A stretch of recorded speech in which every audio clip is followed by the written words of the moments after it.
Hello friends, जय Jagannath. Genuine job update को आपन को स्वागत।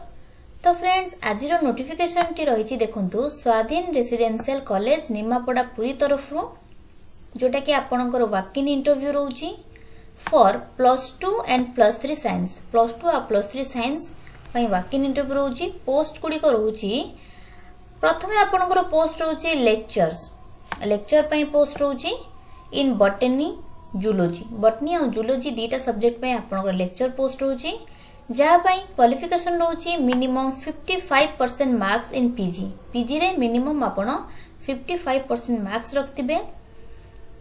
कंप्यूटर साइंस सब्जेक्ट पई मध्ये रोची, जहाँ पई मिनिमम क्वालिफिकेशन आपनकर रोची 55% मार्क्स इन पीजी, एमसीए और एमटेक। पीजी, एमसीए बा एमटेक आपण करिथिबे, तीनटा भितर जोटा कले चलिबो, किंतु मिनिमम आपनकर 55% मार्क्स रहितबा दरकार। नेक्स्ट पोस्ट आपनकर रोची मार्केटिंग एग्जीक्यूटिव पई, लेडीज एंड जेंट्स वार्डन पई। तो ए गुडी को पोस्ट आपनकर रहिला।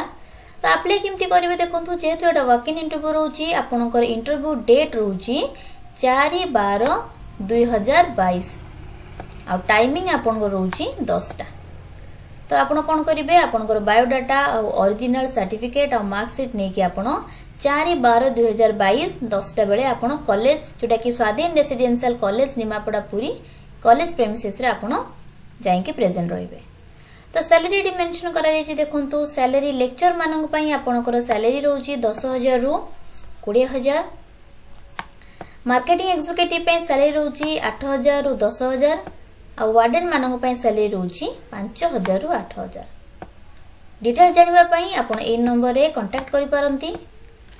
तो 14 तारीख 4/12/2022 रे आपनकर इंटरव्यू डेट अछि, जोटा कि 10टा रे। तो ए टाइमिंग रे आपनकर सब डॉक्यूमेंट नै कि आपण कॉलेज रे जांतु आ इंटरव्यू अटेंड करंतु। एमति लेटेस्ट जॉब रो नोटिफिकेशन पाइबा पई मो चैनल को लाइक, शेयर और सब्सक्राइब करबा को जमा भी भूलिबेनी। धन्यवाद।